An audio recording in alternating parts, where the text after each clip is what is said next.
see it even more prevalent now that the Black man and woman, our greatest desire and need and want in this time is to be restored back to the original mind of God.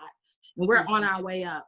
So that's basically what I have to say of who I am.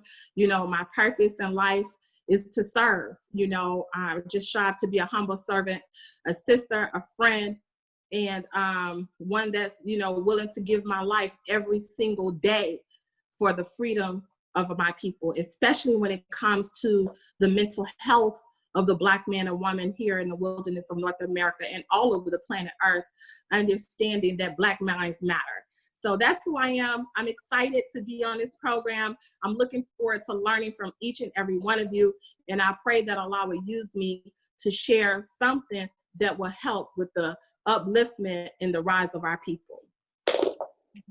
Well, praise be to Allah. Thank you so much, Sister Naira. Thank you to all of the panelists for introducing yourselves. So if you have been tuned in with us, you already know this is a powerhouse full of women, God-spirited women. So I need you to like the video. I need you to share the video. Don't let anybody miss this opportunity to hear what God has to come forth through the women. I want to start with, oh, it seems weird to introduce myself, but for those who may not know who I am Sister Allison Muhammad. You know me as a spiritual empowerment coach and a womb practitioner. My greatest, and also the wife of Nico Muhammad, and I have 4 beautiful, lovely children. About to be a nana, Sister Naira, not yet. Okay. About to be. We look good for nanas. We do. Come on now.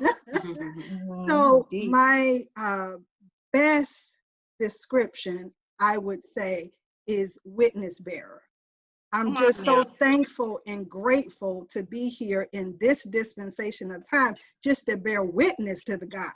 So if that's all I get an opportunity to do, I am most grateful and thankful for that assignment. I want to start out, I'll tell you all, the questions that we have this evening is phenomenal, and I can't wait to get into it. I want to start, though, with Sister Kava Muhammad. And the reason why I want to start with Sister Kava is I believe all of the panelists here have been touched, and I do mean touched, like laying on the hands, laying on the mind, and laying on the heart of the teachings of the Most Honorable Elijah Muhammad. And that is the greatest transformation process that I have ever been a witness of. And so I want to call Sister Kava to the witness stand to bear witness of just this process of making Mary, because I don't believe she mentioned that she was a processing class instructions. I don't know if she mentioned that or not, but I want to call her, this Mary, to the witness stand. And I want to say this, I want to give just a quick bear witness. I had to go up to the processing class when they always asked to go in and help with the processing class. And I told Sister Kava afterward, I had to reach out to her. I said, it took everything in me, not the boo-hoo. Like, Wow. The wisdom coming from this man of God. And I've been in the nation 20 plus years. And I've been here a long time. But to be reacquainted, to feel the energy and the spirit of that Virgin Mary coming into the class and allowing the God to touch her with his hands was so powerful and profound. And this Mary is one that he chose to work with his girls in this process of making Mary. So Sister Kava, if you could speak to that or whatever you want to share about that.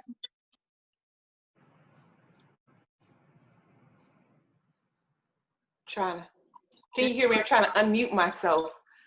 Yes, let me start off in the name of Allah. I am more than honored to be a part of the orientation process in class. So for 2 years now, I have had the honor and the pleasure and the responsibility to, I can't even say teach, but more share and manage the process in class.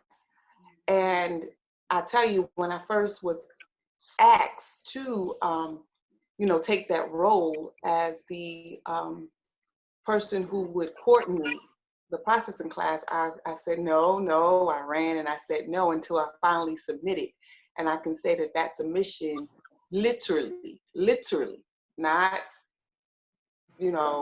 just I'm saying, but literally saved my life. And I say that because lifting the scriptures, behold, we make all things new. In that processing class, I thought that I would be there to help make new those new students, serve those new marries coming in.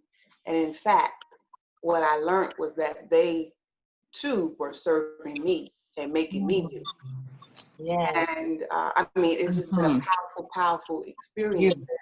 As Sister Allison mentioned, coming up to that class, the first thing that we starting with Master Father Muhammad, I mean, just to be able to bear witness to the God and have a name to call when you have people coming in to the class from all walks of life. You get an opportunity to sit side by side, sisters who admittedly say that they're sex addicts, who admittedly say that they are drug addicts, who admittedly say that, they have this problem or that problem. And to be able to know, and as Sister Allison said, bear witness that this teaching absolutely hands down work when all else fails, there is Islam. And to know that that is a class that was set up by God specifically for the woman of God without any tampering. We're going to get into that later, I know, in terms of talking about, male sexism and such, but without any tampering, coming straight from the God, it has been absolutely amazing. And I can say serving those women has absolutely saved my life. And I've watched them blossom into beautiful flowers, into beautiful Muslim girls in training, general civilization class. And just in general, not just them, but their families. So when we bring these sisters in and they accept their own and be themselves, and I want to mention Mother Tanetta because we heavily use some of her books, The Women of Islam, and her being a mother to me, we use a passage from the Women of Islam in terms of how do you make something old into something new. That's the process of marriage. That's the process of birth. That's the process of giving birth to the Christ. And it starts with the mind. And there's a beautiful article that she has in Women of Islam that talks about having a new thought.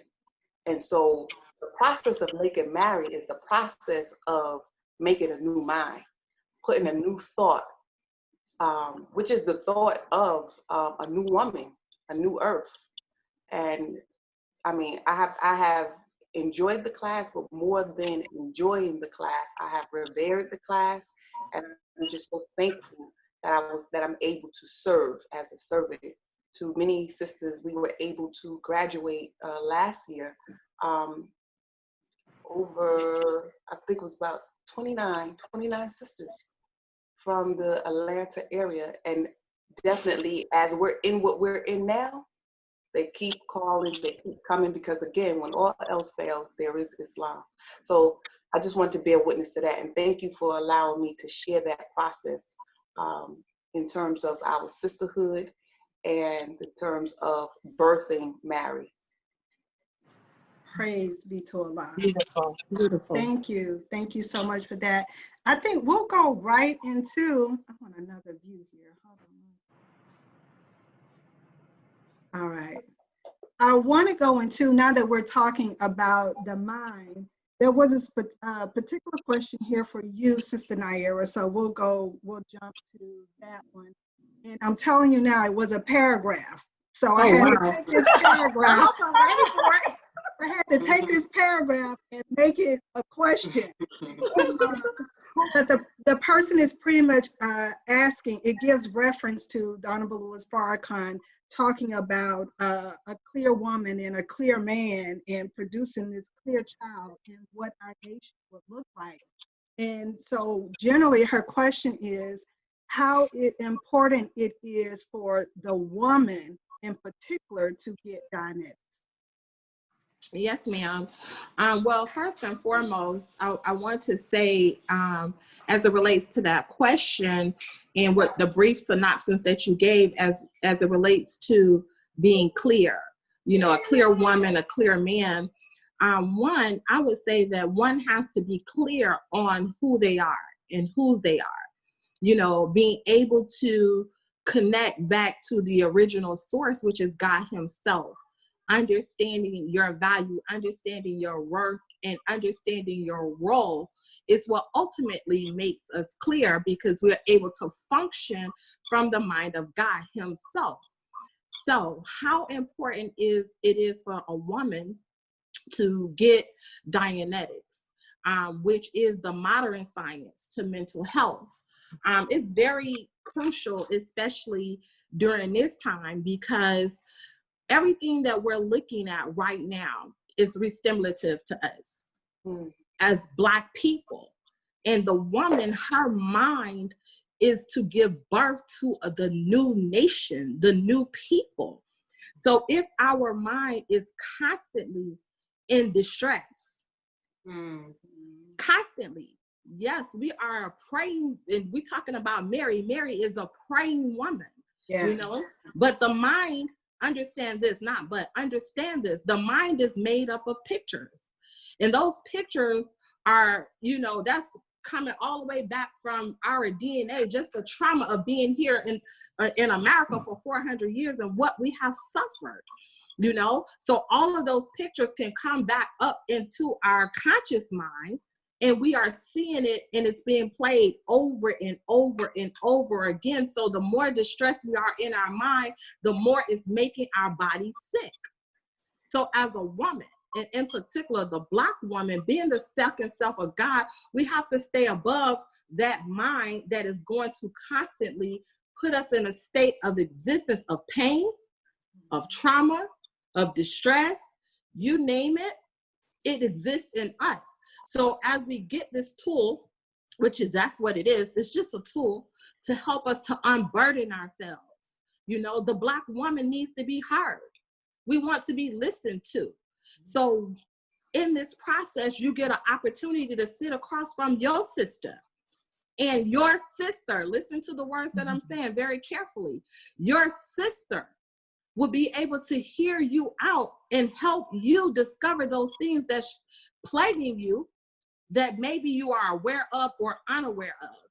And what better time than now, this dispensation of time, to be helped on the other side of your pain from your sister with a technology that works.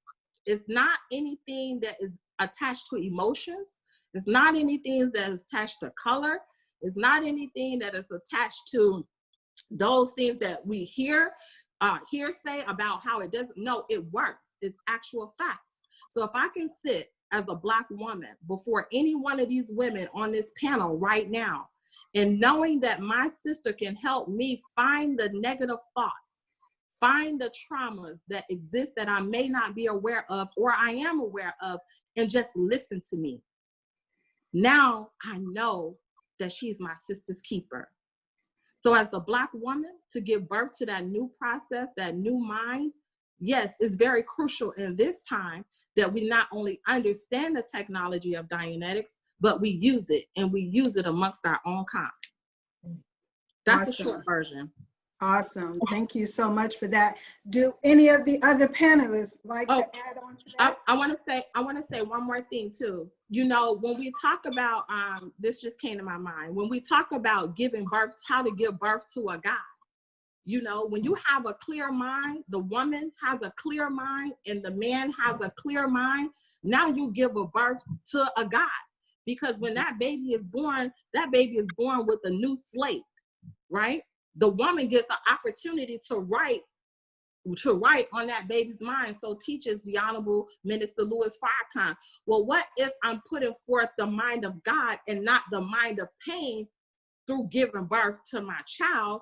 That's how I see with using this technology, we have more opportunity to give birth to a God, because we're not subjected to that mind of pain, trauma, and all of these different things that we go through as women, and in particular Black women. It helps us to be more effective with giving birth to a God. Awesome. Thank you so much for that. Okay, well, we can move on to the next question if none of the panelists want to add to that. Another question that came in, and this is for the panelists: how do you find success in a male-dominant world? How do you find success in a male-dominant world? I can take that, Sister Allison. Can you hear me? Yes. Okay. Just thinking about that question, it really put me in a serious.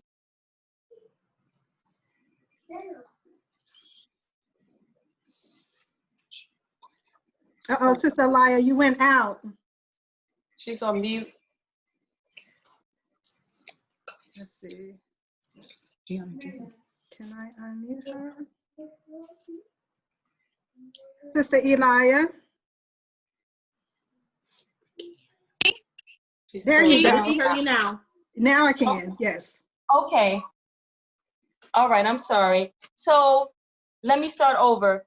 When I thought about this question, I thought that it was an open-ended question, because we're talking about the world, but we live in the world. We do all sorts of things in this world. So it can be, if we look at it in a business aspect, because I answer both, okay? Looking at it from a business aspect, you know, how do I find success in a male-dominated world business-wise? I would first have to say, don't think of yourself as a woman, because that's obvious. That's a given the minute you hit the door. But think of yourself as a person that is qualified, that has educated themselves, that's ambitious enough to take on the task and accomplish it. You know, play on those abilities. Be clear about who you are. Be clear about who you are and what you can bring to the business table. I would have to say that it's very important also to focus on communicating or connecting in the business world. You know, if you take yourself out of being a woman and just say, you know what, you know, I have the ability, I have the skills, I'm qualified for this position, then, you know, it's all about, let me communicate with the rest of the people in this industry, you know, because at the end of the day, after, you know, it's almost like when you go on an interview. If you ever remember going on an interview, after they go over all of your skills, all of your qualifications, at the end, they start asking you personal questions. Why is that? Because at the end of the day, people want to know, do we connect? Do you connect with this business? Because they got to work with you. People want to work with people that they connect with. So I would say that as far as the business world, you know, be yourself. Be yourself. Be qualified for the position. Be confident in that, and make clear who you are and what you can bring to the table, you know, as well as connecting with those around you. Now, if you look at it in a whole general personal aspect, I would have to say, be yourself as well. Be your feminine self. You know, find who you are. Find who you are as a person. Find what your purpose is, because we all came here with one. So once you start worrying about, oh, the man is dominating this, the man is dominating that, it does not matter. We should not try to compete with men based upon the fact that they're a man. we don't have anything to prove to a man or anybody for that instance, because God gave us a purpose, and you're going to be successful as long as you work in that purpose. What God has given to you, no man can take away. So we don't need to be worried about, oh, you know, it's hard for me to, I mean, it is going to be hard, but don't feel as though you can't make it or it's just such a big struggle. Because man, and if they're being dominating, they can't touch what Allah has given to you. And they can't touch your success. If it's meant for you to shine, you're going to shine. So that's how I would answer that. Awesome. I'd like to add to that because it leads to the next question that we have here. Sister Elia made a very good point when she talked about showing up as yourself. This, I can't remember what type of commercial this was, but it said, maybe it was a mascara commercial, but it talked about, do you find something difficult in this man-made world? And then she goes, maybe for the men, which means she's a woman, so she didn't see it as difficult. We have to understand as married, that divine feminine that we've been gifted with is our superpower. So to try to handle the world like a man, you kind of give away your own power. Right. So I just wanted to make sure I add as well. Let's see. Any other panelists want to add anything to that? I would say too, ma'am. Oh, go ahead. That's okay. I definitely want to speak to that, primarily because I've worked in the very male-dominated hip-hop industry. But I came in, I love what the sister said, and what you said, Sister Allison, about showing up as yourself. But how do we know ourselves? How do they know unless they have a teacher? And so for me, as a follower of the Honorable Minister Louis Farrakhan, under the teachings of the Honorable Elijah Muhammad, it was absolutely that knowledge of self that allowed me to be able to show up as myself, but also to show up and reign in my field. Not that I did not have some of the challenges that women face when it comes to men not dealing with you fairly, because you are a woman. But from all of the artists, and I'm going to speak on Russell Simmons in particular, because he's in the news in reference to the Me Too movement.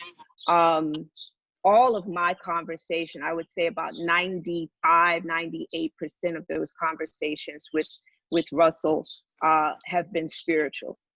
The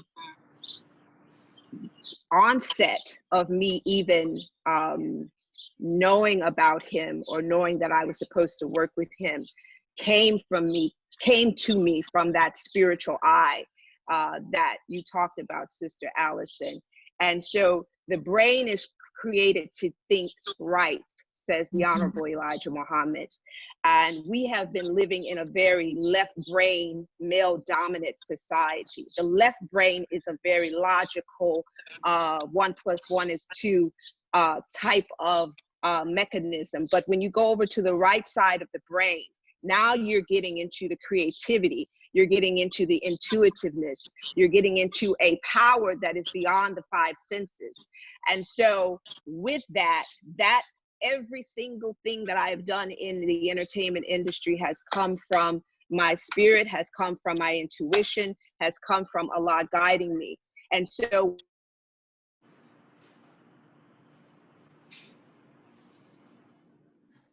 and I'm sorry, did I lose you? But that certain mindset and a certain assignment that Allah has spoke to me about what I was supposed to be doing. So I showed up in a very different way than a sister who does not know herself, okay? She thinks that she has to play the game that men have laid out for her, okay? She thinks that she might have to compromise herself to get ahead because she just wasn't aware of her own powers and that she did not have to play that game that had been laid out for her. So it's very important when you talk about showing up as yourself, well, who is myself? If you don't have the knowledge of yourself, you can't even show up. So you're showing up with all of the images that have been projected onto you as a female and what it means to be a female, versus coming out of the classroom of God, and a man telling you who you really are. That's okay, right. and in reference to who you are to him, to God himself. So that's right. a whole nother atmosphere, that you bring your own atmosphere with you. And none of those brothers, from Snoop to Russell to Kanye, all of them called me Sister Latanja when I came into the space. At all times, they respected me. They knew I was in the Nation of Islam, so that hedge of protection was around me, and the way I carried myself. I didn't always go into the settings with my head covered, but the brothers knew, oh, it's something different about you. Okay, because they understood that you, when your mind is wrapped, you project a certain energy that a man wouldn't even come to you in a certain disrespectful way. So it is really, I would say to anyone who has not gotten inside of this class of the MGT, the Muslim Girl Training, see Sister Kaba if you're in Atlanta, or find out on NOI.org how you can become a part of this class so that you can understand how to show up in the world. And right now, it is time, as Mother Tynetta said, with the end of the Mayan calendar in 2012, that end of that 25,000 year history and us ushering in a new history, it also ushered in the rise of the divine feminine, because the subjection of the Black female in particular and the mind of God, the feminine side of God, has the world in shambles right now. And we must come up. It is our time to come up and take our rightful place to balance the whole planet. So I'm grateful for it. And I tell you, I just want to say that it wasn't always easy, even to navigate with the knowledge that I had. You have to be very strategic in order to keep yourself from the snares of Satan. When I first brought a number of deals to Russell, as soon as Russell Simmons wanted to sign a deal with me, I had a meeting with a Jewish woman that ran his organization, and the first thing she asked me, what is your relationship with Louis Farrakhan? And so the minister had told us already that you'll know when you get to a certain stage, when they give you that litmus test. And so when I heard her say that, I knew for a fact where I was, and I knew for a fact that I was in that room by myself with Allah. And I said, and I did not back down from her. I told her exactly who I was and what I represented.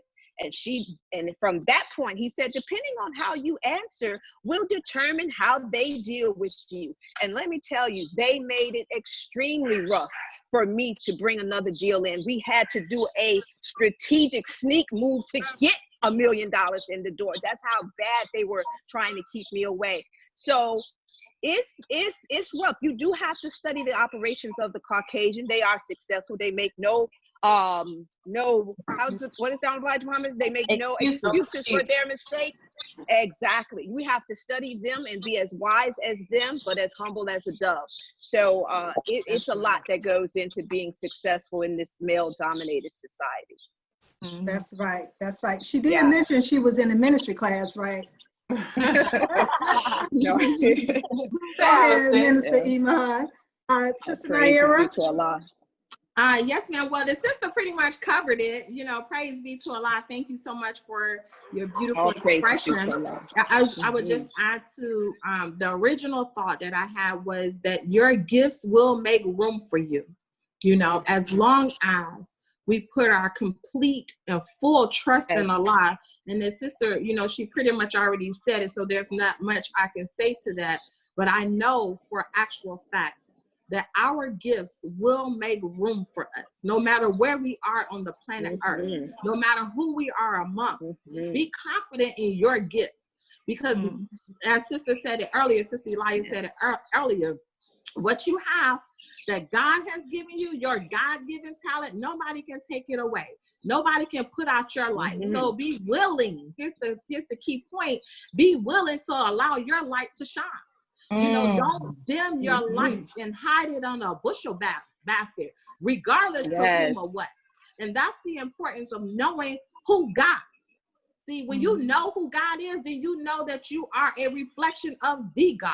So that's that self-esteem builder right there.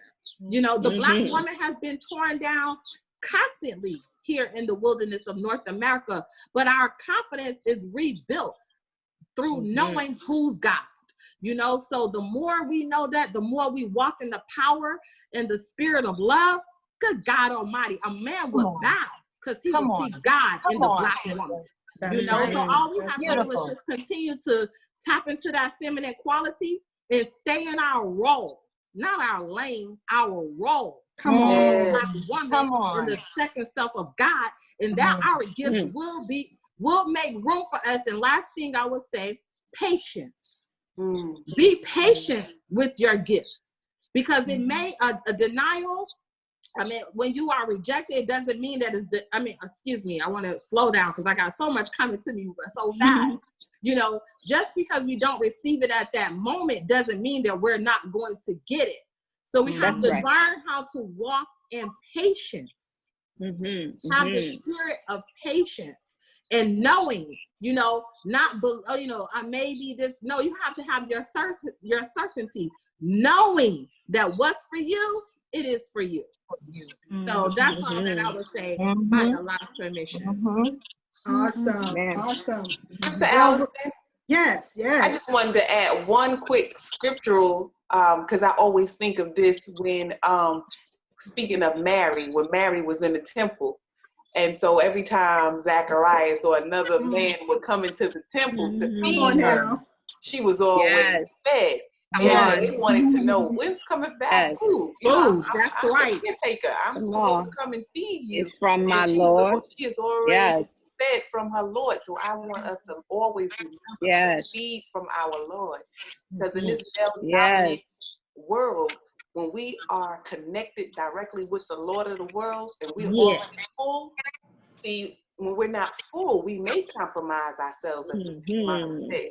Because these are people who are looking for nourishment. These are women, our women who come into that class, they're looking for nourishment. They have been malnourished for so long. But when we put them in direct contact with Allah, like Mary, and they're able to feed directly from the God, then when somebody show up with some other type of food, it's like, oh no, thank you, but I'm already eating. I want to share that. Yes, praise ma'am. To Allah. Yes, ma'am. Praise to Allah. Such a special, beautiful analogy, and I want all of us to understand, the women that are listening, it doesn't matter whether you're Christian, Buddhist, Islam, whatever it is that you are, Mary is a prototype. That's right. It also reminds me, in the scripture, it talked about the angels. They debated with one another on who would have Mary in his charge. Everybody wanted to have a part to play with Mary. Say it. It's such a beautiful thing. So the next question, it asks about, what is your spiritual regimen to establish your relationship with God? Anybody want to share a spiritual regimen that you use to keep you connected to God? I can take it again. Okay, yes ma'am. I can take it again, Sister Elia. Definitely hands down prayer. Prayer is number one. You know, that's our communication with the God, the Creator. And what kind of friendship do you have? When you think about it, what kind of friendship can you have with somebody if you don't communicate? You know, so that's very important. Prayer is something that we have to do as women of God. There has to be a communication. If we look at, and I just have to read this in Psalms 5:3, it says, in the morning, O Lord, you will hear my voice. In the morning, I will order my prayer to you and eagerly watch. You know, and it's something about that morning prayer. And I think we all remember Brother Ishmael had commented about that. That morning prayer is very significant. The first thing that you do when you wake up is pray to your Lord.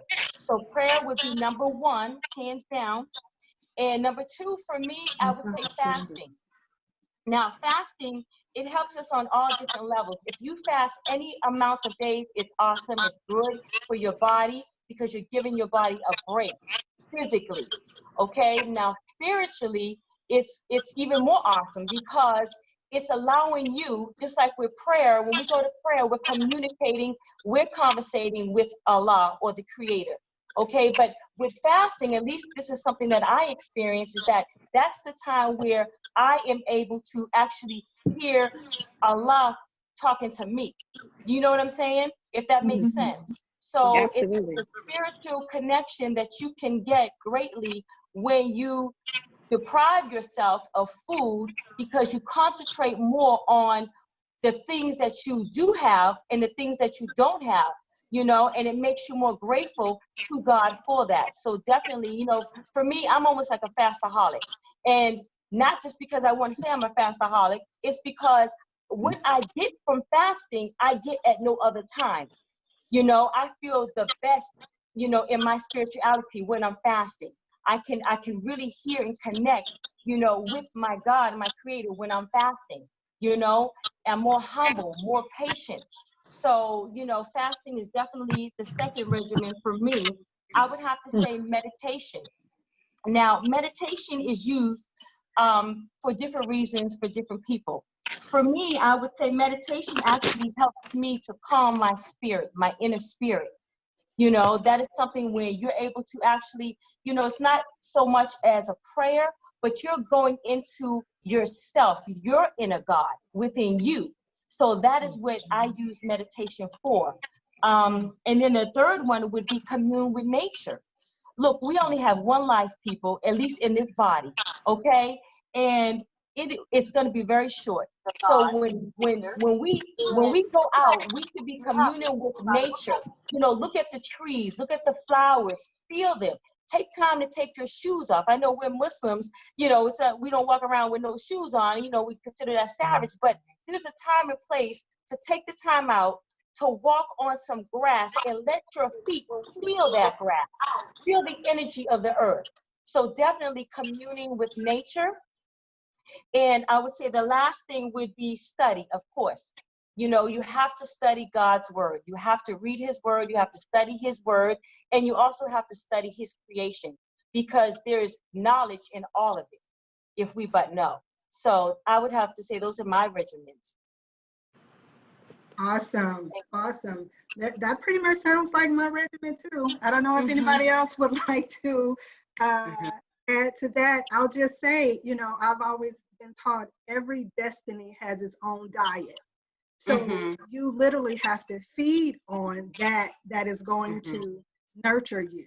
So maybe if you are listening to rap music all day, or, you know, keeping your mind flooded with these things that are not making a merry, then you may want to take those things into consideration and do those things that are going to feed you and bring you closer to your Lord. Yes, That's a great. Yes, ma'am. Sister Allison, Sister Elia pretty much said almost identical to the things that I would have said as well. Another thing that I like to do is observe people. It helps me to get closer to God, because in every person, I'm talking about in particular Black people, it gives me a different expression of God.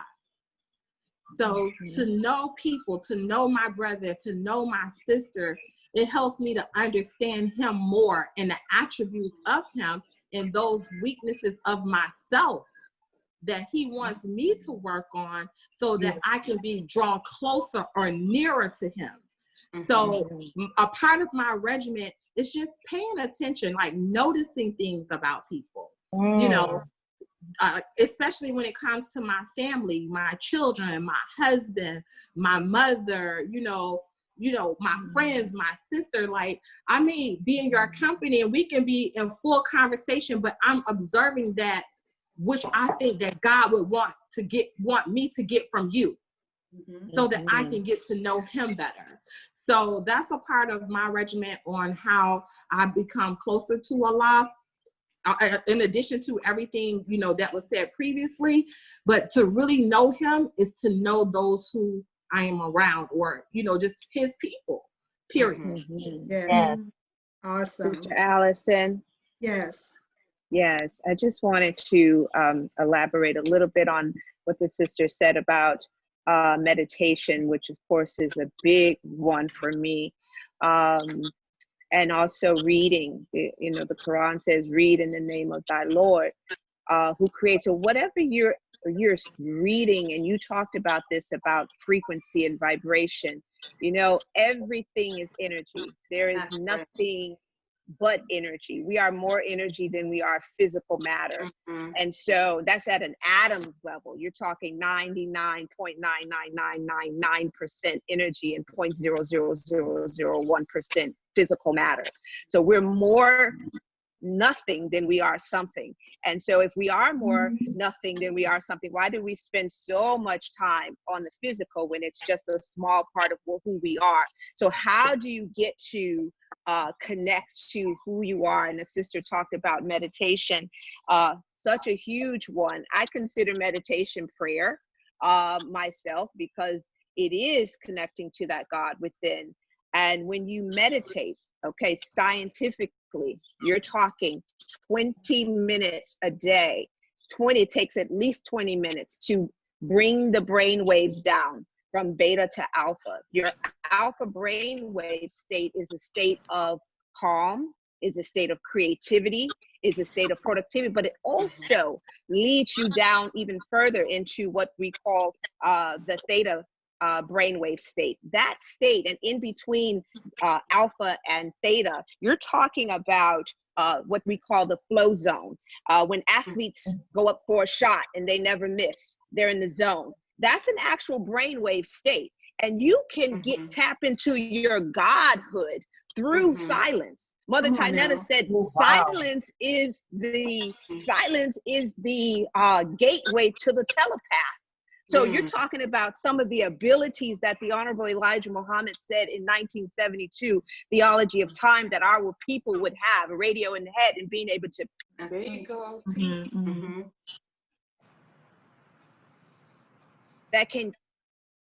That can keep you out of harm's way and put you more in line with what God is wanting you to do. This is how you gain it. You gain it through silence. So I definitely use that on a daily basis, multiple times a day.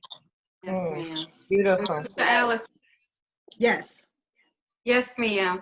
I agree with everything that the sisters have mentioned. And also, as Sister Iman just mentioned about meditation, that's something I'm appreciating even more. So I remember Mother Tynetta talking about, even when she would do Tai Chi, that she would say a prayer as she was doing the Tai Chi, and how prayer and meditation, being able to focus. So even with Virtue Magazine, we had last week a meditation session, motivation meditation session. We're having another one this Monday, but it is part of my regimen. I mentioned prayer, fasting, feeding my mind good food, taking care of my body, exercise, because everything feels better. I heard Minister Nuri say one time, everything feels better when you're healthy. You know, you can't even enjoy life as much when you don't feel good, you know. That's expressing gratitude. So that was the main thing I would add on to that list every day, expressing gratitude, because even as we take care of our mind, because when we lose our mind, everything's gone, right? That's right. But taking care of our mind, expressing gratitude to Allah God for our bodies by taking care of our bodies. And that constant practice, there's a spiritual word that we're given, and then there's a physical manifestation that's given in the Quran. And you see it again and again and again. Believe and do good. Believe and do good. Your thought and then the action. So us serving is also part of our relationship. And I love what Sister Elia said, that you know, how can you have a relationship if there's no communication? You know, if you're not talking, you don't have a relationship. So us praying to God 5 times a day or more, of course, we're building that relationship and asking, what am I to learn from this? You know, but expressing gratitude is something that I always add in the morning every time I open my eyes. Praise be to Allah. Beautiful. Allah is so beautiful, Sister Audrey, because we were going into next. We want to know, how did we get introduced to the 10,000 steps? And it's interesting that you were the person who mentioned there's a spiritual aspect and then there's a physical aspect. And we're talking about spiritual regimen. But I'd like for you to share with everyone about the 10,000 steps that I'm talking about and how did that come about? Yes, ma'am. That's so funny because actually it was mentioned back in 2017 about having an exercise regimen, and some people thought it was a little bit too much or too complicated maybe to have 10,000 steps, but then as Fitbit and all those things grew, then it came up again and I was asked to introduce it. And so just like I said, as sisters, we have, when we're not taking care of our body physically, all these other things come into play. And it doesn't even have to deal with weight. It could just be the burden of our mind. I mean, I can be of a size 6, but I got all these other things that I'm dealing with, and that's a burden, you know, and it's stressful, and that stress also leads to other things. So I'm not even dealing with weight issue, but just so the 10,000 steps, I was asked to introduce that, and that we were going to have these Fitbit watches type of thing, and to get our sisters moving, because we're supposed to be fast moving, quick thinking. We're soldiers. That's right. You know, and just getting us into that mindset. And I said I would be honored to introduce it, and I try to bring it up as many times as I can. You can get at least 100 steps in. I got a video on YouTube. If you play that for 3 minutes, you at least get 100 steps in. So keep it moving. You know, we're soldiers, and so that's how that came about. Awesome, awesome. I thought it was so profound, and I tell you, it's like bear witness to what you're saying. Everything, there's a spiritual and a physical parallel. And I thought it was interesting as we were talking about the 10,000 fearless and the Jesus coming back at the head of 10,000 and then 10,000 steps that the MGT and specifically were doing. And that was the focus on making those 10,000 steps as we step toward our Lord and coming forth as the Marys that he intended for us to be. I was like, this is so fascinating. And so those, I want to remind everyone, I have questions here that everybody sent me, but if you're on Facebook Live or you're on the Zoom and you'd like to ask a question, go ahead and put it in the chat or in the comments. And I got those that are looking those over, so we'll know when to kind of address your questions. So go ahead and put those in the chat and in the comments. So, and as it relates to that, the mind of the woman, those who are in the Nation of Islam, we've always had a class that goes over different topics, and one of them is how to keep house. But now with this whole COVID-19 and all of that, we have that has been our focus on keeping our homes clean and making it heaven. So creating a heaven. And it has such a spiritual aspect to it. And I'll tell you, I have to give a shout out to our Sister Captain Naima. Allah really, I mean, he uses her mind and she is an allowance of that in guiding the women. But I know when we first started, where's Sister Kavaya? Sister Kavaya, when we first started and we was reading all them pages, and I was like, okay. But after a while, I mean, I was touched, like the God touched me. And I was looking all around. I mean, I was looking for dirt. And it was such a representation of what the God was doing with me spiritually and what he was doing with the women spiritually. I wanted to make sure there was not 1 ounce of dirt hiding, you know, in the little crevices that you over there when something's blocking it and you don't know that it's there. Yeah, that stuff. And so it was such a beautiful walk and such a beautiful spiritual encounter. So I just wanted to mention that as we go into this next question. Wow. And so this next question was, or is, what advice would you give a person who has not had a righteous background and trying to be closer to God but feel unworthy and or shameful? I like to address that. Okay. I like to address that because I actually had that question posed to me. You know, in the Nation of Islam, we have what we call the restrictive laws of Islam. And, you know, with those restrictive laws, we are duty bound to, as coming through the orientation class, to adhere to that. And so I had a beautiful sister say to me that, you know, I felt before I even started. Looking at this, I'll never make it, you know, because I'm this or I'm that, and I do this and I do that. And I asked her to read the beginning of the laws, and before it goes into any laws, before it goes into any laws, it says, in the name of Allah, the Beneficent, the Merciful. And so just in that title, I said, so before we get to a law, if the God was not beneficent and merciful, or he knew that or thought that you were going to meet everything immediately, or whatever your process is, then he would not need the characteristic of mercy.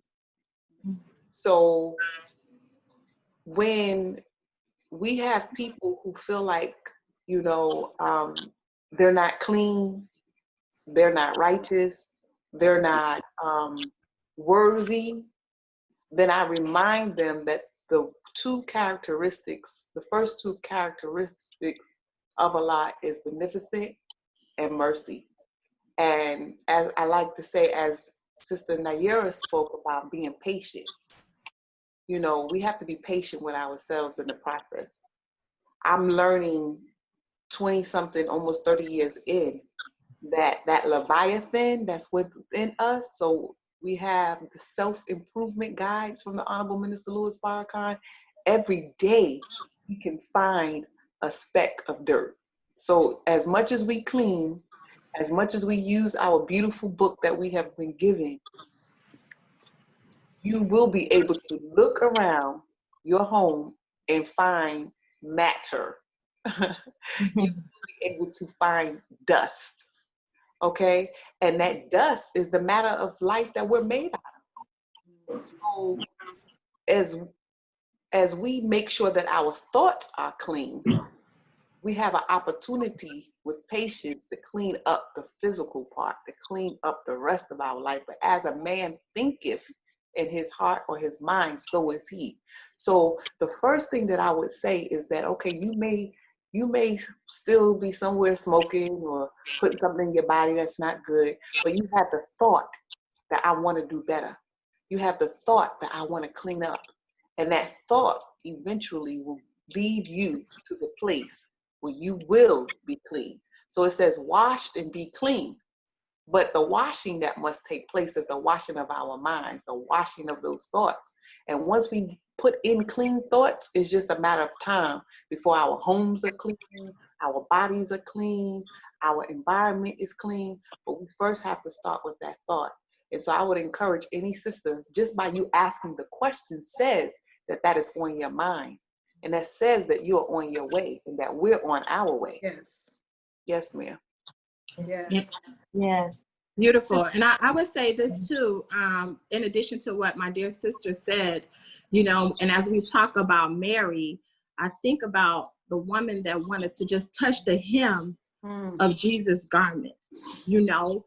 And when a woman is searching for God, regardless of what our impediments are, if we could just get to the voice of God through a man, you know, and it's avenues like this that will help those who feel unworthy, you know, and those of us that carry a small body of this knowledge. This is where our work lies, you know, that we can actually get that woman to the hem of Farrakhan's garment. Come on. And boy, will a healing come, you know, but it comes with trusting a process that your sister is your sister, you know. And it says, I was reading earlier as we was you know, talking about Mary. I said, okay, I wanted to study, and it says here in Luke 8:1-3 that Jesus went throughout every city and village preaching the gospel. That's Farrakhan.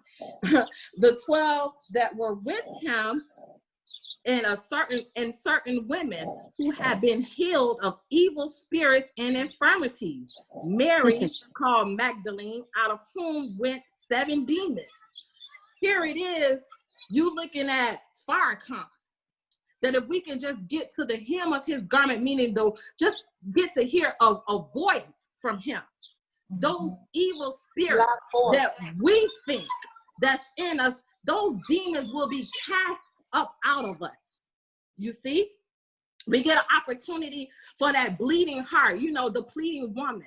Those things will begin to be healed once we hear the teachings of the most honorable Elijah Muhammad. How do one get that healing?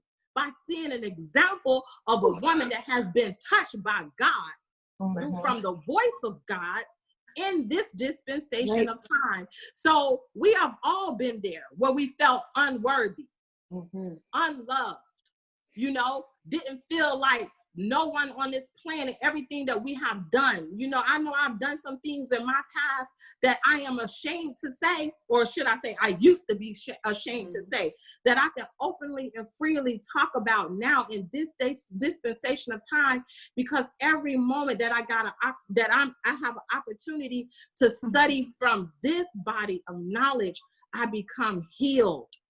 So I would say to a woman that is pleading, that don't feel like she's worthy, God loves you. That's right. And his proper name is Allah. And that if you can just get to the hem of Farrakhan's garment, meaning get to a mosque or a study group, matter of fact, online, www.noi.org, and tune into these messages, then you will begin to experience the healing of God, because you're touching the hem of Farrakhan's garment. So that's what I would say, you know, as a Mary today, you know, striving to have constantly these demons cast out of me, knowing that we have the power and dominion to heal ourselves. Right. All we need is the right tools and the right technology to begin to purge ourselves out of Satan's mind. Yeah, I said that part. Satan's mind. You know, because he has made us up into himself. But now the Black woman has a new opportunity to become that new Mary on the planet Earth. By the teachings of the most honorable Elijah Muhammad. I'm so sorry, I get fired up because I just think about he saved a wretch like me. You know, and I begin, my heart just fill up every time I think about where I came from and where I'm at and where I'm going. Because of this man Farrakhan, you know. So, you know, I could go on and on, but you know, sometimes our people need to hear us testify. That's right. You know, I didn't fall out of heaven. Matter of fact, I'm still coming up out of hell right now. Come on. You know, but I have a firm grip on Satan because he can't touch my mind. Because constantly I am being brought up into the mind of God because I asked for that.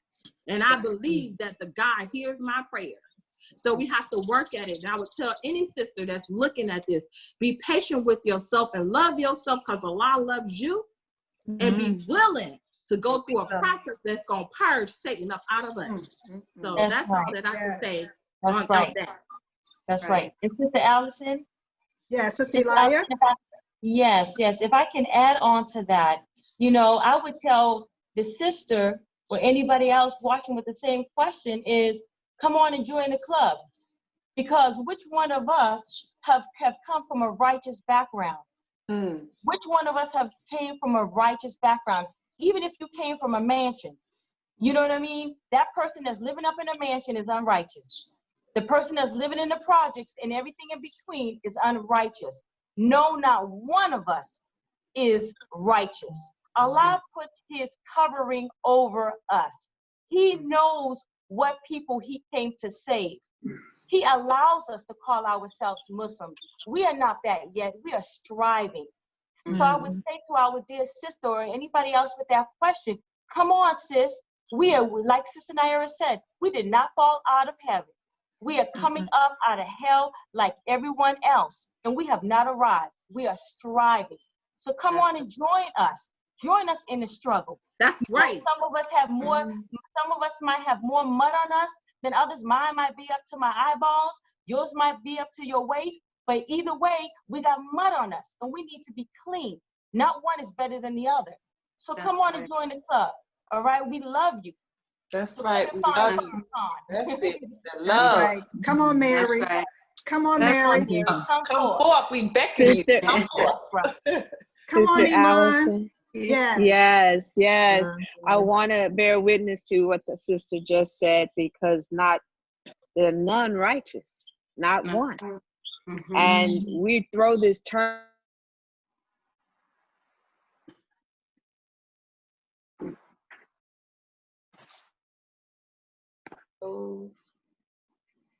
Uh-oh, you went out.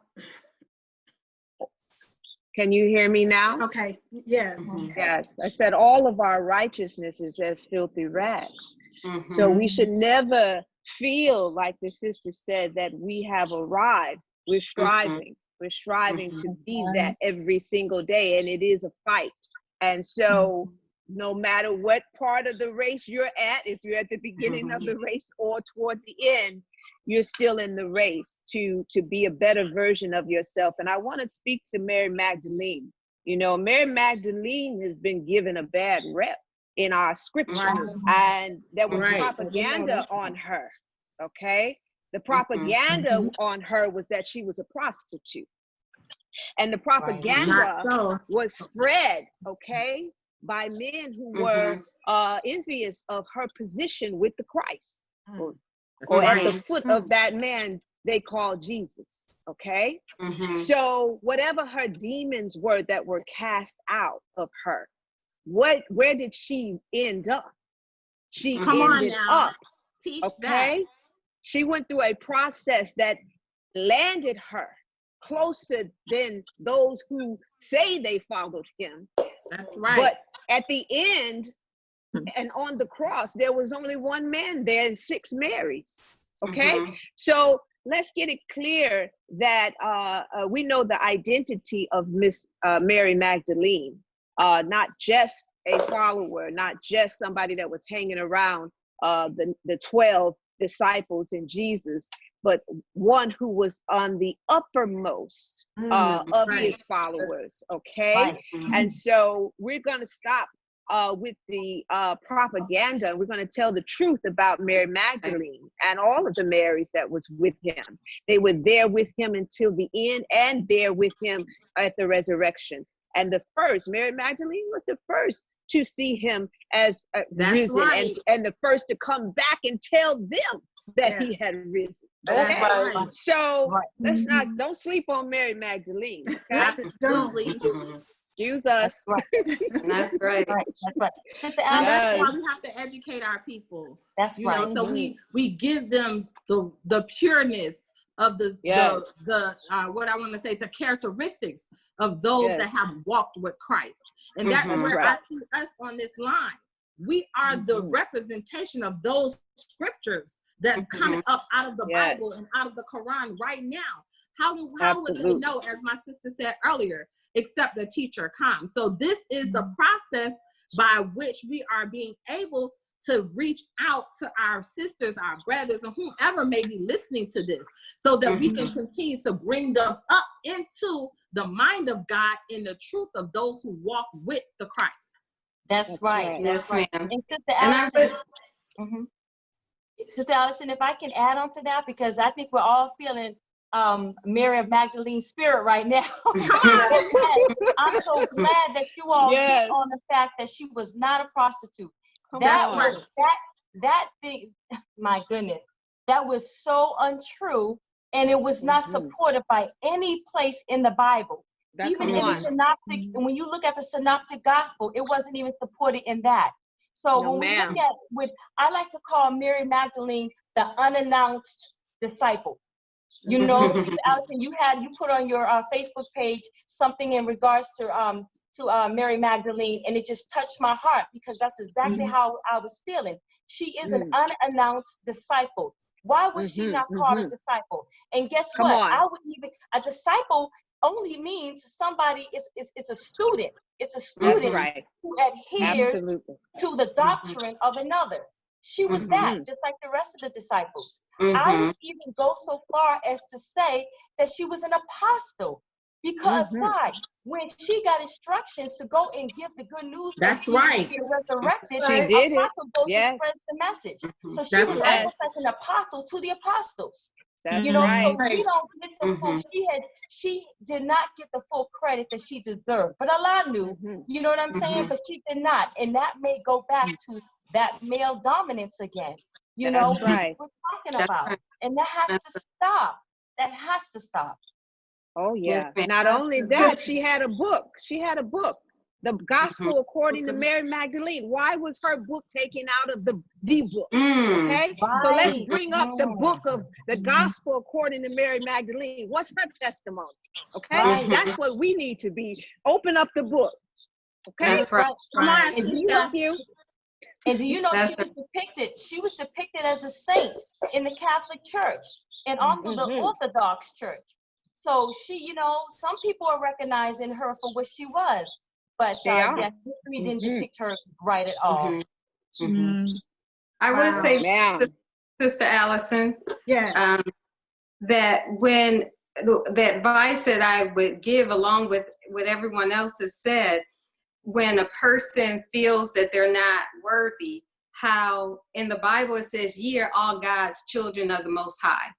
So, you know, just as a parent, you know, your child does something wrong and you handle them with love and you try to raise them up. And we think that we can't get up because we already suffer from low self-esteem.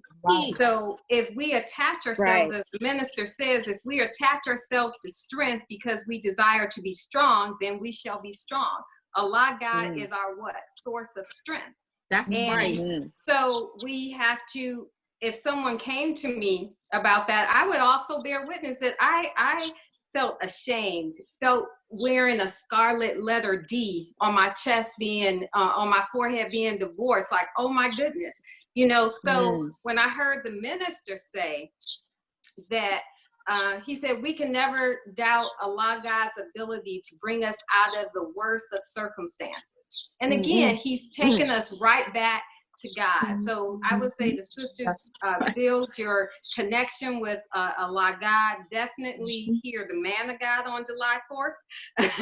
Coming up and feeding ourselves. And it's so important for us to continue to write our stories, continue to share our testimony. I mean, I feel like I'm in church right now.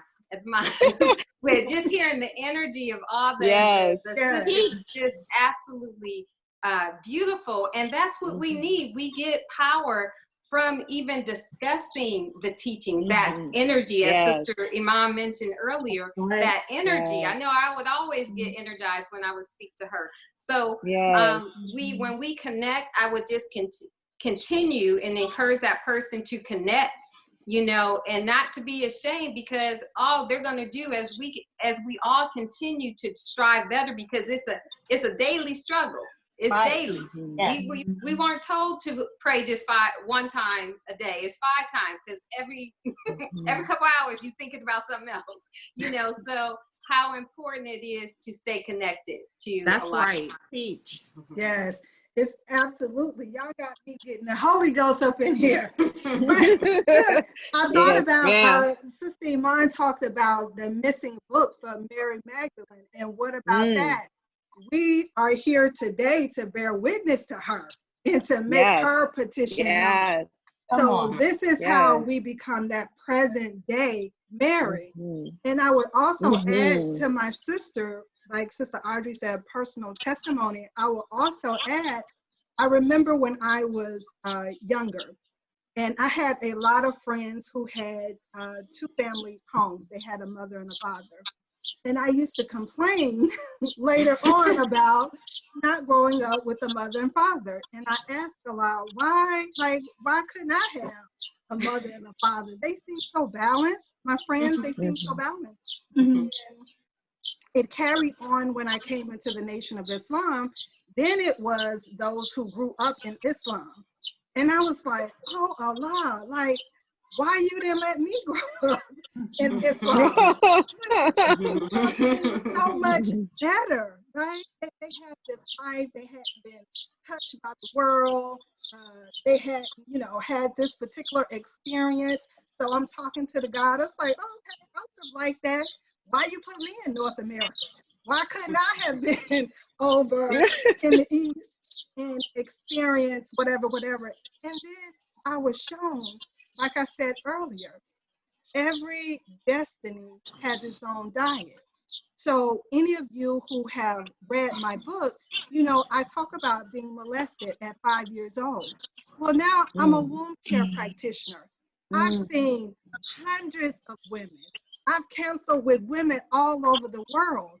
And when they come and see me, my business partner at the time, she'll bear witness, I'm in there working with women on a sunny day, and out of nowhere, the sky would just open up.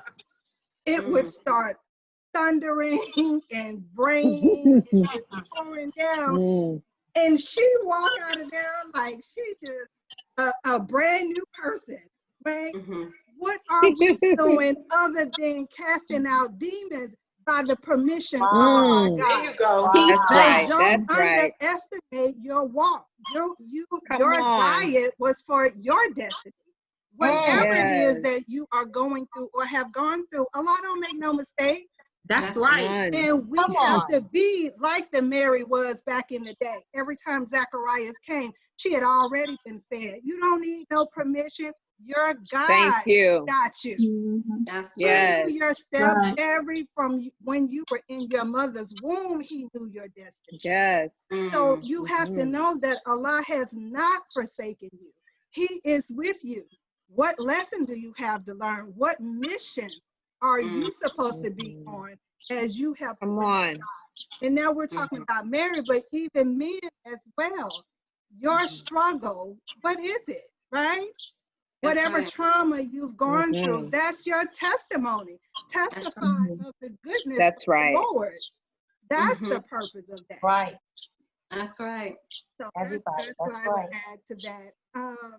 And Sister Allison, I would just like to say this, as we're speaking, understanding that God gives us free will, and so we have to be able enough to turn our will back over to his will. Because I know that for me personally and people that I've dealt with, sometimes we think, well, this is just the cards that was dealt to me. No, you have the opportunity to take those cards and be able to shuffle the deck, so knowing and being able to turn your will, things that you would do, because there's things that our own hands have wrought. Being able to turn that back over to God and allow him to take our mess and make it into a message, to take the test and make it into a testimony.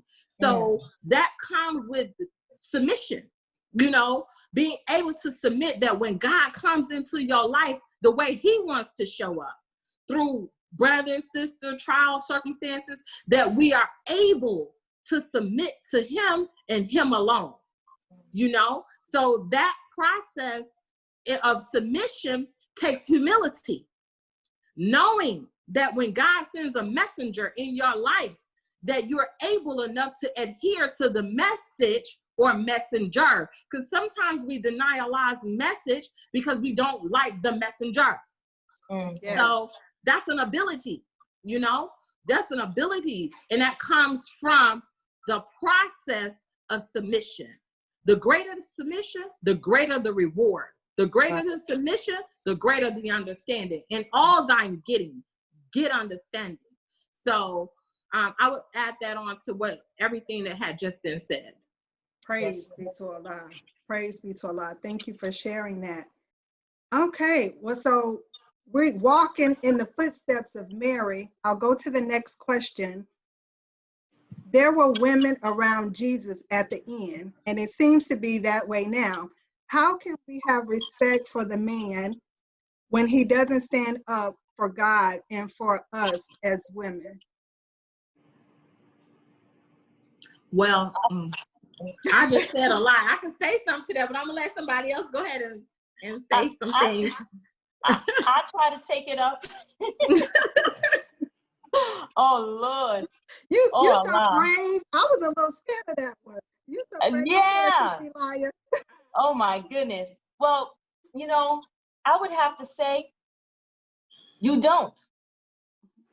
I would have to say you don't. When you ask the question, how do you respect a man that does not stand up for God and stand up for his woman? You don't. See, sometimes I think, sisters, we try to make something natural that is unnatural. We was not created to submit or to even respect that which is not in an alignment with God and in an alignment with what is right. So yeah, I would have to say that. At the same token, and it's coming to me now, it's a twofold thing here, because you would have to, we really would need to know more information about this person in the question and where it's coming from, because it depends on what you consider somebody of not standing up. Like, you know what I'm saying? Like, for instance, if somebody is, okay, say I'm somebody and I'm out there and I'm like, I'm a freedom fighter, I'm out there, you know, and I believe like everybody, you know, we need to do what God says. And I'm out there, you know, do what God says, do what God says, right?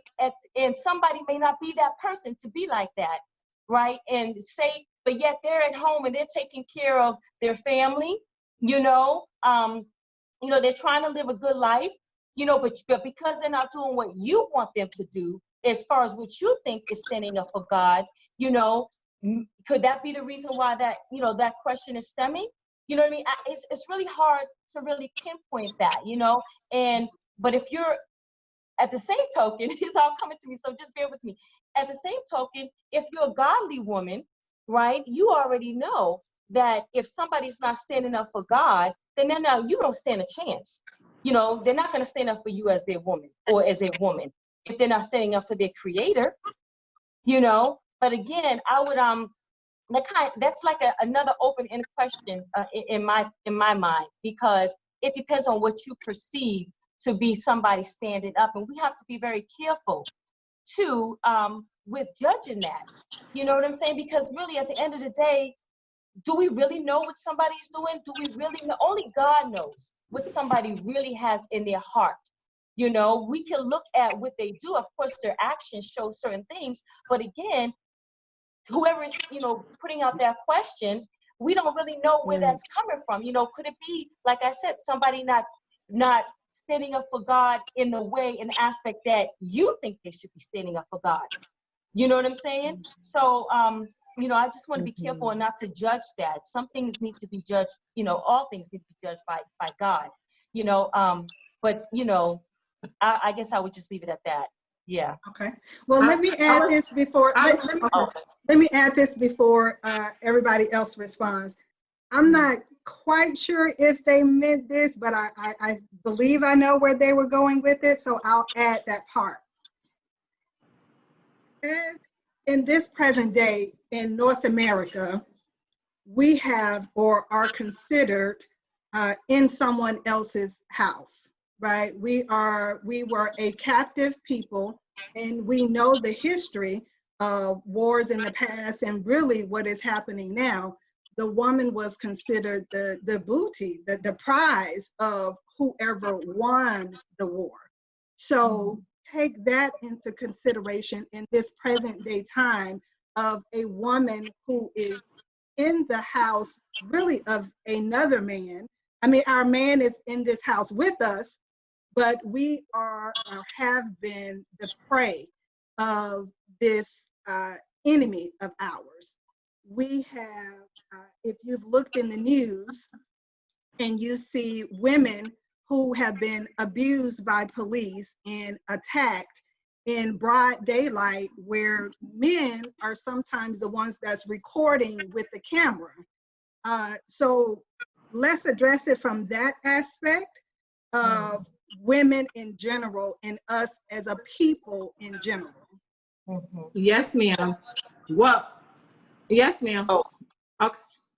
Yes. Go ahead. Yes, ma'am. Okay, yes, ma'am. I just want to say, you know, just dealing with history itself. One, let me say this. We need the power of discernment, okay? And the ability to have compassion, especially when we dealing with the Black man who does not know himself. He does not know God. This enemy has robbed the Black man from the knowledge of God, understanding the role and position of men and women according to scripture. 1 Corinthians chapter 11 saying God, Christ, man, woman. So in that man's worst condition, we as the Black woman still have to be loving and nurturing to him to help him to get back up into the mind of God, knowing that this enemy, just dealing with this little book right here, the Willie Lynch, and how a number has been done on the Black man. So that Black man needs a new teacher. And that new teacher is the Honorable Minister Louis Farrakhan in the FOI, the Nation of Islam. So if that Black man does not know God, and the woman may have some knowledge of God, her power of influence can get that man to the mind of God. But that takes us, see, it's like loving beyond conditions. We have to meet that man where he's at and nurse him back up into the mind of God through love and patience. Yes, sometimes we get frustrated. We don't have a lot of patience or tolerance because of the hour that we're in. But on two folds, like Sister Elijah said, in this hour, the Black man needs the Black woman. And if we can condition our minds in that manner, how do I get this man back to what he needs as a helpmeet to get him back on the path of God? And that's only for me. That's only by being an example of what a woman looks like that have been touched by God. You understand? Training my daughters, coming into, my sons and stuff, just doing what I can do. I can't change the whole world, but I just believe that we got to have compassion for the Black man because he has been dominated in this society as it relates to the knowledge of God. And he cannot get back on that path without a teacher. And that teacher in this dispensation of time is the Nation of Islam. So if a man don't have a thorough knowledge of himself, then the Black woman, we have to be retaught and re-educated on how to love this Black man in 2020. Period. We are impatient with him because we're impatient with ourselves. And that's because both of us have been disconnected from the man of God, from the God himself. But we have a new opportunity now. We're in a new dispensation of time where we are literally being saved by God himself. So right now, I would say, how do we deal with this Black man? Is understanding the mind of God and being patient with him and being compassionate. Even when we're frustrated, that's when we got to turn from him and go straight to Allah himself and ask Allah to bear our hearts and our mind. I'm a married woman. Just let me say this and I'm gonna get up off of it. I am a married woman and my husband frustrates me sometimes, but I have to pray to Allah that Allah will cover me from his shortcomings and allow me to be what I need to be for him to be what he needs to be, you know? And that's my connection with Allah for me to help my husband, even in his shortcomings, but protect me in his shortcomings. And I pray Allah protect him from my shortcomings until we can get it right. That's right. That's right. Okay, before the next panelists speak, I just want to say, Sister Naira, you're going to stop lying on Brother David. He does not be, he does not be irritated. You're going to stop lying on my brother, okay? You know, I'm just giving a testimony now, because you know there's all that in a bag of chips. But none is perfect but the Father. But we on that road to perfection. There you go. There you go. And so tune in. We have specialized classes for this that help us. We didn't just get this abracadabra, this new person. So I know I have a lot of Christian followers. I have Christian clients. It doesn't matter. Go to NOI.org and find out about that FOI and that MGT class. So you'll know how to, sisters, you'll know how to turn that charm on and really encourage the Black man to do everything and be everything that you need and want for him to be, and vice versa for the sisters as well. That's right. Yeah. So I think it was Sister Kavan. Did Yes, you want to say ma'am. something? I did. I wanted to, you know, I would be remiss if I didn't go to the dictionary, and I always Come on. do this in the class. You know, okay, so I had to parse some words, Sister Naira. I needed to go ahead and look up respect, because I was having Let me look it I up. was having some mixed feelings and controversy, like Sister Elias. She said, well, this is it. And then she thought about it and said, well, wait a minute. You know, you ain't done. I wanted to kind of really see what we was looking at when we talked about respect. The verb respect is to admire someone or something deeply. Now that put another level on it when it said deeply, as a result of their abilities, qualities, or achievements. So when I looked at it like that, I said, wow, okay, so we're dealing with levels of things. We're not just looking at the surface of being to admire or respect someone because they won't stand up. If we looking at it from a surface level, Sister Eli, then I'm right there with you. We can't, because we're saying surfacely, you know, looking at somebody, you know, achievements, looking at the Black man's achievements, looking at, you know, their qualities on a surface level, then there's room for that disappointment. But when we look deeply, as Sister Naira talked about, then we looking at the mind of God. We're looking at the aim and the purpose. We're looking at the build, the nature of the Black man.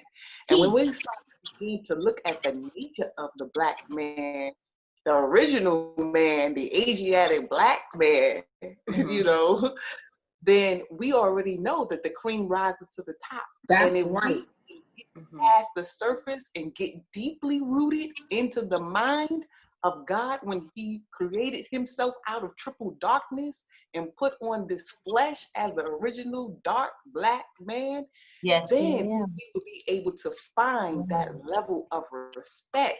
See, we talked about married, past, present, and future perfect. When we look into the past, in the beginning, yes, and we understand the beginning of the Black man, and so it was in the beginning, so shall it be in the end, then we already know that we just got to have a little bit of patience with the Black man. We got to have a bit of patience with ourselves and ask Allah to gird up our lungs so that we can be strong enough to wait it out. We can be strong enough to do what we need to do to birth. Yeah, so the prototype, okay, so there was 6. There was 6 in 1, which 7, which implements God. Okay, so the 1 was a prototype. The 1 that stood was a prototype, and that 1 could represent all Black men. That's right. And Come on. so that 1 was the mind of God, the mind of the Black man. And there's no way that we can't respect that. That's right. That produces the heavens and the earth. So we just have to get back and look more. We have to be able to look more deeply because surface level, ooh, goodness. Yeah, we gotta go deep. We were made to go deep because we have triple darkness in our womb. So we were in womb care. We were made to go deep. So we can't go surface, and we want to look and find that respect. We have to go deep. I just want to. That's right. Teach. Yes, ma'am. We gotta be married. We gotta be future married perfect. That's right. We gotta go right. deep. Sister Allison. Yes. I just wanted to share a really good reference, a really good book is Fascinating Womanhood. Yes. And I know that Sister Sadia Kareem out of Houston has started a book club with dealing with fascinating womanhood. And there is a book by, it's written by Helen Anderlin, and her husband wrote a book, Men of Steel and Velvet. Yes. Steel and Velvet. Okay. And, but the book is really good, and it's a really good resource for sisters. And it's, you know, as the minister said, Minister Farrakhan said that our role as women is ongoing in terms of being nurturing and helping. And sometimes we have to take a step back because we're ready. Hey, we're ready to do what we need to do to take care and of our family. And I know experiencing that at one time, working 3 jobs, teaching at a school, and then teaching 2 night classes. I was just like, hey, I'm just doing it all, and I don't need anyone, you know. So it's important for us as women to know what our strength is, know what our value is, and know when to step back. And it gives the man an opportunity to step up, you know. So I just wanted to share that. Beautiful, beautiful. Yeah, beautiful, yeah. Sister Iman, did you want to say something on this? I agree with everything that the sisters have said. And I think what Sister Kava touched on was just on point, you know, understanding the nature of what we're looking at, and that we're not in our natural roles, neither one of us, due to the traumas and the making of another man by the Caucasian. But if we're looking at him from how God sees him and who he really is in his nature, we need to understand how to bring that nature out of him, which is what the other sisters are saying. And so that's a tough thing for us, knowing that we have to help make a man in some form. We know Muhammad makes men, but we are Muhammad, and we have a role in that as women.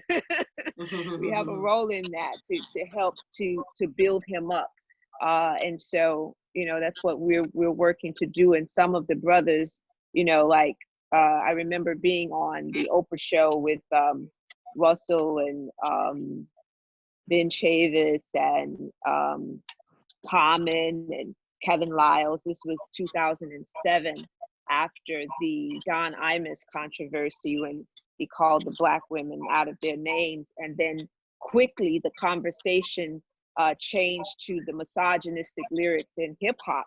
And so we were on there. And I remember saying to Russell backstage in the green room at Oprah's place, I'm like, are you gonna go on with no women represented? Like all 4 of you men are gonna stand up there? And they were like, well, yeah, you know. And I remember talking to the PR lady, like, this is gonna be, they're gonna murder you all up there. But I remember specifically, we had to do 3 shows, Oprah after the show, the second part, then Oprah after the show. And it was so heated, and all of the women were pounding on the brothers, and Snoop Dogg in particular. They start calling for his contracts to be released, and I remember just really having to muster my strength to stand up in that room of all these women, including Oprah, who were against these brothers, and I had to stand up for the brothers to say, look, all of the burden is not on them, on how they treat us. The burden is on us. on how we see ourselves. And when we change, we force a change in them. That's right. And I said, I don't think Snoop should lose his contract. I said, I want to work with Snoop. Snoop does a lot of good that nobody ever talks about. And then we did end up working together. So we have to, because I'm going to say this. When we were on tour, Snoop, one of the brothers called and said, I got Snoop in here. He was talking about the Oprah show, and he started crying and talking about how he really was hurt and how the women came against him, including Oprah. He said, but there was this one sister that stood up for me. And he didn't know that that was me. And they put us on the phone together, and he was so grateful. He said, Sister Latanja, you know what that means? That means we're supposed to work together. And I said, yeah, we're here for you, brother. Like, they're not perfect, but God, like the Honorable Elijah Muhammad said, I'm not perfect, but I'm perfect enough for you all. So inside of the imperfection, as we are growing toward perfection, we have to not be so judgmental of our brothers and so hard. And when we see a weakness, we have to do like Tupac. I peeped the weakness in the rap game and I sold it. We got to sew it up. Okay? That's right. Yeah. Beautiful. You know I'm going to put my rap lyrics in there, okay? Yeah, of course. But Yes. we are getting toward the end of our show. It's coming up on 8 o'clock, and we didn't even get half of it. So I'm glad we're making a weekend out of it. It was good.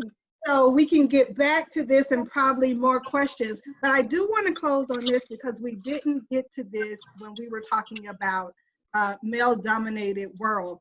And this is for Sister Audrey. Because we know you have Virtue magazine, and they were talking about, especially in that field where it's media and production and publishing, it's mostly a male-dominated field. And they want to know, have you experienced any of that? And so, how did you maneuver through to get Virtue where it is today? Oh, yes, ma'am. Thank you. And I do want to give out a shout out to Sister Iman. She helped me a lot in the early stages. She was the contributing editor. And because I was limited in my thinking. She's like, sis, you, at one time, I think I only had 4 colored pages, and that was like the fashion layout. And she's like, you gotta grow, you gotta think bigger, you know? So I thank you for that, sis. But I remember going to the question, I do remember going to a conference, a magazine conference, and the editor, and I noticed the editor and the producer of Today's Black Woman. Yeah, Today's Black Woman. John Blassingame, Today's Black Woman, Sophisticated Hair, Hype Hair, and all these men were there. And but one thing I remember, you know, just as the minister says, wherever our God-given talent, not to be intimidated by that, and to understand that there's something that I bring to the table also as a woman. You know, the minister said in Study Guide 19, he said, we have been severely handicapped as a people because of the woman's absence from the deliberative process of government, business, and education. And where do you have a magazine that every single issue a woman is fully clothed on the cover? Right, you know? And inspiration for me, I know years ago, seeing the women of Islam in Sisters in the Nation in Essence magazine, but always wanting to have an MGT on the cover, you know? So recognizing that God is, if God is for me and is backing me, and he wanted to see, because sometimes I didn't know how I was going to produce it. Like, Mom, Dad, can you loan me something for the printing costs, you know? And, but knowing that something always happened, was able to produce, but I felt that it was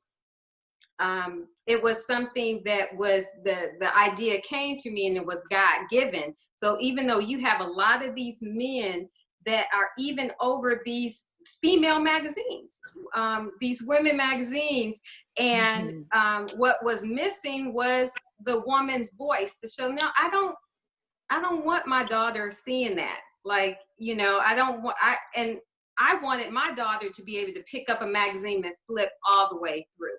So sticking to, I remember someone saying, well, do you have to have Farrakhan in there? You know, for the past 15 years, every single issue has had an article by the Honorable Minister Louis Farrakhan. You know, so, and Allah has kept it afloat, all praises to Allah. So, finding success, knowing and recognizing our value as women, and that we're doing a disservice if we're not trying to. So there are many times where I didn't want to keep producing it, but something would come up, or I would be given a word. You know, the last time when the minister, I met the minister briefly in Charleston, he said, sister, as he was flipping through, he said, this is a powerful tool to uplift the woman. You know, so again, being fed, like keep it going, keep it going. So recognizing our value, and that when God gives us something, to continue to nurture it and give birth. So praises be to Allah. Wow. Beautiful. Thank you. Thank you so much for sharing that. Any of the panelists, any final words you want to close out with? I just want to give thanks. I think that this was such a beautiful, beautiful step forward in not just, I mean, the whole thing was, where is Farrakhan? So we got to give a plug.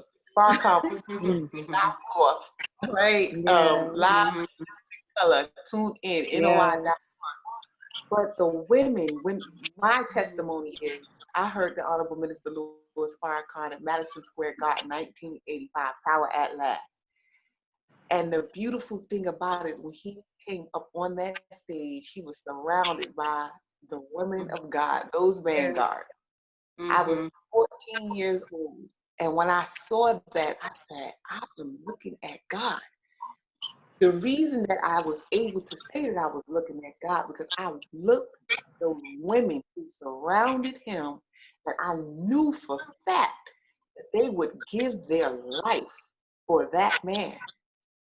And the fact that they are the women to give birth, not only would they give birth, but they would give their life for that man. I knew who we was looking at. So Mary came forth for me on that day. And Sister Allison, thank you so much, because it's not often that we get opportunity as women of the women of Islam in all our facets to be able to come forth, be second forth. This is just what I would say, a test run, a trial run, because we are all going to be commissioned. We've already been commissioned, but we're going to have to stand up in this day and hour like the Marys. And we're going to have to be the models. We're going to have to be the ones that the world is going to look to when they say, were you there when they crucified my Lord? Yes. And so the only thing that I've ever wanted to do was say, not only was I there, but I'm going to be on the top of the mountain with my testimony. By Allah's permission, I asked that of him, that I would be able to give a testimony and use my voice as a witness bearer. And I thank you for giving us this opportunity. And I know that, you know, people are going to be knocking at the door, all of our doors, really soon, our people. And I thank Allah for this opportunity to have this test run, Sister Allison. Praise be to Allah. I think tomorrow I'm actually going to share, I'm not going to do it at the end, so I'll share tomorrow on how this was God inspired and why you women on the panel and why we're moving in this direction. Oh, but I will say this, one of the questions is, can y'all make this a retreat? We'll